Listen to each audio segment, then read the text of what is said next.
Well,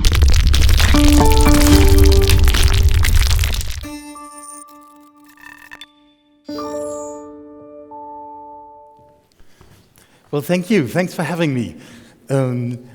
Thanks for inviting me to think about the city of the future and to share some of these insights and thoughts with you. And one promise ahead, there will be sharks in this story.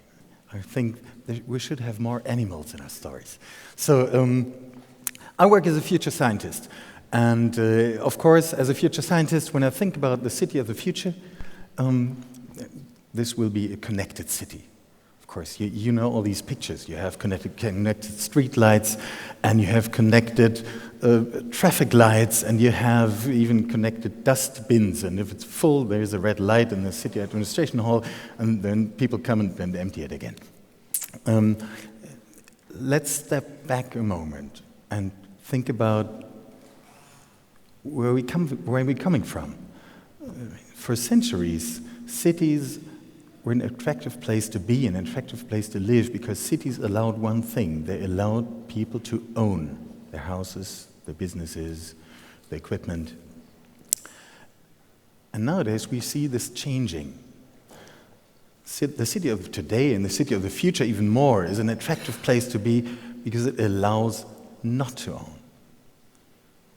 This is what we're talking about, sharing economy. You know this, we're talking about mobility instead of buying cars, because you want specialized cars, and you don't own 5 cars, but you want one for your family, and one for vacation, and one to carry things around, etc.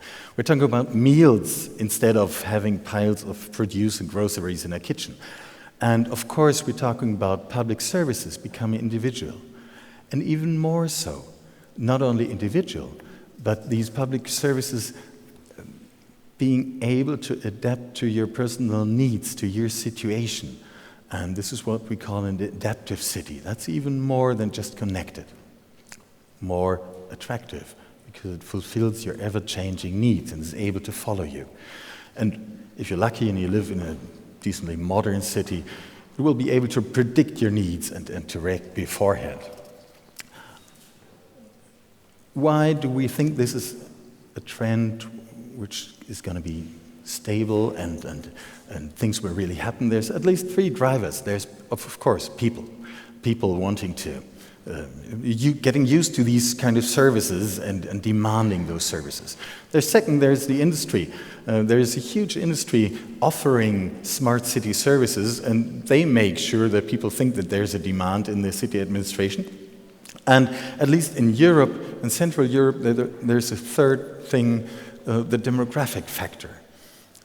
There's not enough people to fulfill the economy's need for working people, for workforce. So if you run a city and you want to make an attractive place, you make sure that people are attracted, and thereby you attract the economy. That's how you promote the economy. All of this is quite familiar. I'd like to get one step further, because there's an interesting observation. At least in Europe, cities are rather small. Well, there's Moscow, there's Greater London, there's Istanbul, but that's about it. On a global perspective, we don't really have big cities around here.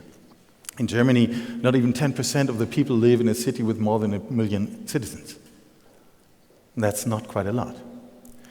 And why is that important? Because if you want your cities to become smart, you need to have a certain size to make it attractive for industries to develop solutions for you. And that is going to say that those cities need to connect. They have to create common markets. And thinking of this, we realize cities are connected. If you take this guy, imagine this guy is working in the startup scene in Berlin. I bet he very much feels connected to this guy working in the startup scene in Tel Aviv, and this guy working in the startup scene of Amsterdam. So this guy could fly for hours, and in a way, and arrive here, and in a way, he stays in the same city. in his global startup city. And if you think this through, you get to the idea of, in the end, there's one global city. The connected city is one global city. But on the other hand, this guy working in the startup scene, he only needs to cross the road and leaves the city. I'd like to invite you to develop a new perspective on the connected city. On the one hand, we have a connected city around the globe. On the other hand, we have layers of different cities, different smart cities. And those could be, speaking about startup scene, those could be music city, this could be health city, this could be education city, family city, industry city. You could even think of something like a home city for people being related to a certain place and not living there. These layers, of course, are something dynamic. They're learning, they're developing, and of course you're part of more than one. You're not only working, you're a person with a body, and you like music, and you like to learn, and you live in a family, so you switch perspectives all the time. Let's get to the shark.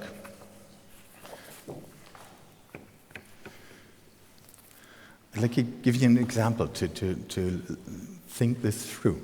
Imagine a European kid from Austria reading on the internet on surfing in Australia.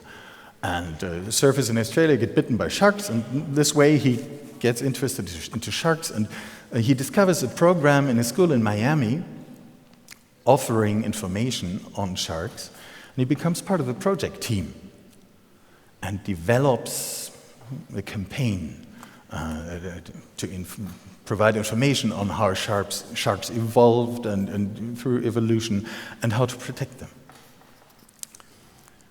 So this kid has learned something about biology, has learned how to campaign, has learned how to work in a team in a global perspective, in a global context, and did all this in English. Why on earth would you not want him to get credits in his school for this project? Well, there's questions like, did he really did it himself, etc. But you can solve these questions. And a school who would offer something like this would be able to offer better education, be more specialized at a lower cost. So I tell you a story because this is not about feeling connected. This is about real hard facts. In this case, it's about values. Because, of course, you want to make sure that evolution is in the game. And the people in Miami, they discuss what they have in their education program. And there's an impact here. Think about Health City. Connect your hospitals, and you have one hospital here, and it's specialized on diabetes, and you have another here specialized on heart diseases, and you have the impact here. They decide, there's the impact. They invest, there's the impact. Take Startup City. You have one city, and they discuss, should we invest in a better broadband internet connectivity, or should we invest in streetlights, smart streetlights? They discuss, they decide, they invest, and this guy's business perspective is directly affected. Oops. Sorry. What we learn, if we step back one step, what we learn is we do have democratic structures here and there, but they do not yet allow us to include all the people affected.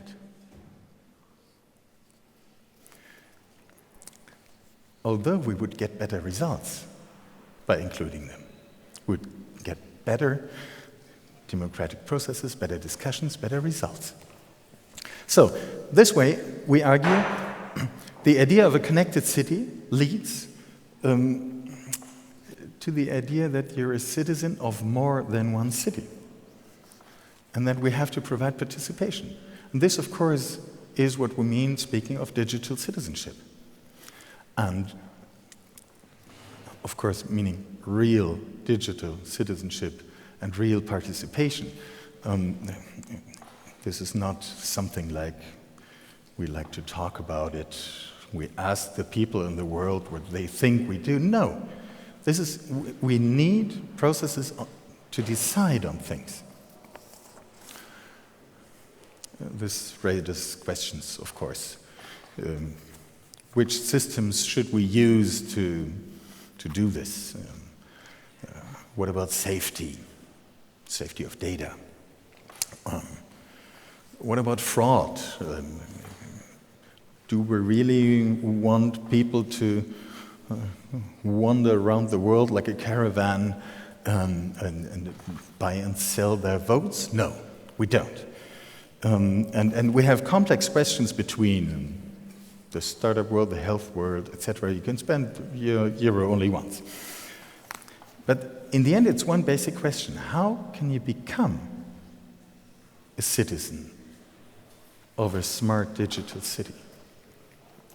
We're all used to, there's the idea of there's an administration, and they decide on who's able to vote and who is not.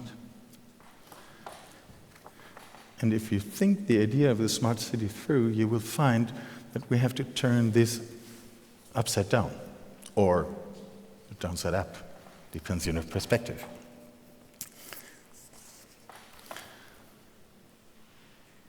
To sum this up, we started with a question of what's in the idea of the smart city of the future. Where does it lead us when we start thinking about the city of the future is going to be smart, digital, and connected?